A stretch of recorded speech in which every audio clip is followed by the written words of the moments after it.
Hey, good morning guys! Mula sa Mantikong Tuwad, nandito ako ngayon para i-share sa inyo yung opinion ko sa napanood ko sa PBB. Boy, alam mo, grabe. Dati pa lang nung una, nakikita ko na, yun nga, sa katauhan ni thesis pa, kung the way siya magsalita, the way siya may kahalubilo sa mga housemate, tapos yun nga, makikita mo kung paano siya mag-react sa mga nakikita niya sa paligid. Napansin ko na talagang sabi ko parang ang bait ni Thesis. Okay?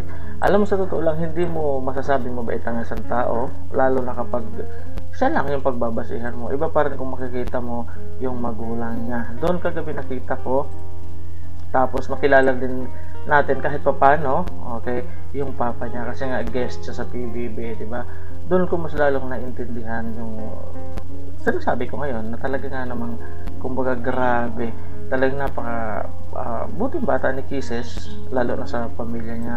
Tsaka syempre hindi siya magkakaganon, hindi magiging ganon yung pagpapalaki sa kanya kung wala siyang mabuting magulang. So kung makikita niyo din naman, diba, ang bait-bait ng papa niya, na habang nagkukwento nga kay kuya, talagang makikita mo, aura pa lang makikita mo talagang siguro ang bait-bait niya nga din. Tsaka mahal naman nila si Kisses. Kaya naman si Kisses, ganun din naman. Kumbaga, ang ganda pagpapalaki nila kay Kisses.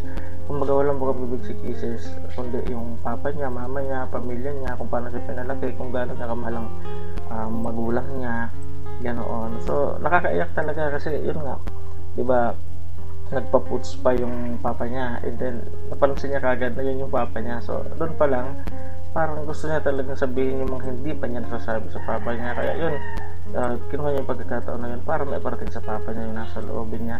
At habang nagsasalita nga siya, naiiyak siya. Tapos yung papa niya at the same time naiiyak din. Lalo na nung nilabas yung kamay ng papa niya, sa kamay naman yung lilinisin, lalo siyang naiiyak.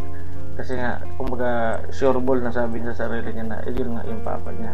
Ang ganda nung kagabi, kumbaga yung mga eksenang yung kagabi na talaga nga namang grabe. Napaiyak ako doon habang nanonood ako. Hindi ko lubos akalain na nung gabing yun mapapaiyak ako kasi nung unang pasok pa lang patawa ng patawa si Maymay, di ba? Ayan. So, kaya maganda yung PBB. Alam mo, sa totoo lang, kahit nanonood lang ako, ang dami kong natututunan din doon. Kaya ayos, malaking tulong ang PBB.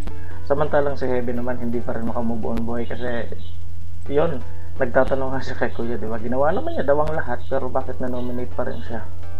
Ito nga pala guys, paki-explain nyo nga kay Heaven kung bakit siya na-nominate. Ilagay nyo sa comment section nitong video na to yung mga dahilan kung bakit siya na-nominate. At least, di ba, kung sakaling mapanood mo nyo itong video na to, alam nyo yung dahilan kung bakit siya na-nominate ng mga housemate. So, siguro po, ilang mo siya. Maraming salamat sa Mantikong po ito.